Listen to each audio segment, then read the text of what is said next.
অনেক সোয়াবিন তেল 1 কেজি তেল 200 টাকা 250 টাকা, 1 কেজি তরকারি 80 টাকা 90 টাকা 100 টাকা। আমগো মতো মানুষে কিনা খাওয়ানোর উপযুক্ত চাইয়া চিন্তা যা 2-4টা তরকারি লইয়া যাই হইলে হয় না হইলে নাই, বুঝছা। বড় লোকের গ্রামে তো কিছু পাইও না মেম্বার চেয়ারম্যানের কাছে, বাইরে আর মারহুতেরা যা 200-400 টাকা সাহায্য দে। আলহামদুলিল্লাহ, আল্লাহ বাবার করে দোয়া করি, আল্লাহ হুতের করে দানগত ভালো রাখুক, আল্লাহ সুস্থ সবল রাখুক। ভারতে দেখছি অনেক লেবু লেবু অনেক স্টক করে রাখে হেরা সিন্ডিকেটের মাধ্যমে, আর বাজারে এসে আমরা লেবু পাই না। আর লেবু বাজারে দেখি যে 120 টাকা হালি লেবু, আর বহির্বিশ্বে সব কিছুর দাম রোজার সময় কমায় দেয়। আর আমরা মুসলমান হিসেবে জানি যে রমজান আসলেই আল্লাহ পাক শয়তানকে বন্দি রাখে, কিন্তু আমাদের যেই ব্যবসায়ী শয়তানগুলো আছে এই শয়তানগুলাকে আমাদের নতুন সরকারের কাছে একটা আবেদন যে এই ব্যবসায়ী সিন্ডিকেট শয়তানগুলাকে নিয়ন্ত্রণে আনার জন্য। আমরা আসলে মুসলিম প্রধান দেশই বলা চলে, যদিও এখানে হিন্দু বৌদ্ধ মুসলিম খ্রিস্টান সবাই বসবাস করে। এই রোজা আসলে আমরা বহু বছর ধরেই আমরা দেখতে পাচ্ছি যে প্রতিটি জিনিসের দাম আমরা আগের দিন যে দামে খাই তার চেয়ে দ্বিগুণ তিনগুণ দাম দিয়ে কিনতে হয়।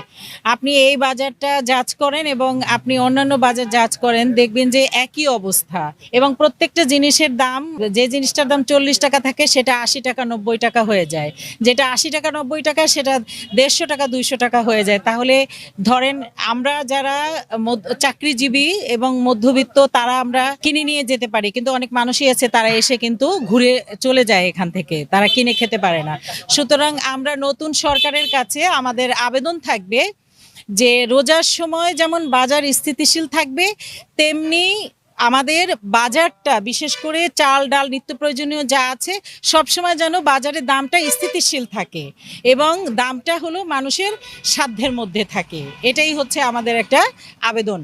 আমি আসছি ভোর 5টার সময়, যে এখানে কিছু কিছু লেবু কিনে তাঁত বাজারে আমি বেশি কিছু মাল কিনছি, সকালবেলা কিনাকিনি করি, কিছু পাঠাই দিছি। আরো আশা আছি যে কালকে পয়লা রমজান হবে, কিছু যদি হয় সেই হিসেবে আমি আসি যে আরো 2-1000 কিনে নিয়ে যাব। কিন্তু দেখলাম যে এমন দাম, সেই থেকে আমি ঘুরতেছি, কোনো কম দামে কেনার কোনো ভাও বার্তা পাচ্ছি না। 2-1টা আড়তদারের সাথে পরিচয়, টুকটাক বললাম ভাই এত দাম হওয়ার কারণটা কি?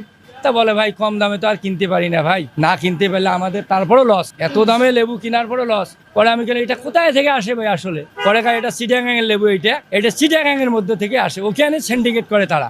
যদি ওইখানে তারা সিন্ডিকেট করে তা আড়তদার যদি কম দামে কিনতে না পারে তা আড়তদার আমাদের কাছে কি বেচবে? পরে আমি শুনলাম যে ওইখানে চাকমা না কারা যেন ওখানে সিন্ডিকেট করে কেনে, ওখানে বাইরের লোককে ঢুকতে দেয় না। এরা এখানে 1 টাকা 1.5 টাকা পিস কেনে, ওইটা আবার আড়তদারের কাছে বেচে 20 টাকা 25 টাকা পিস বেচে। এরা এখন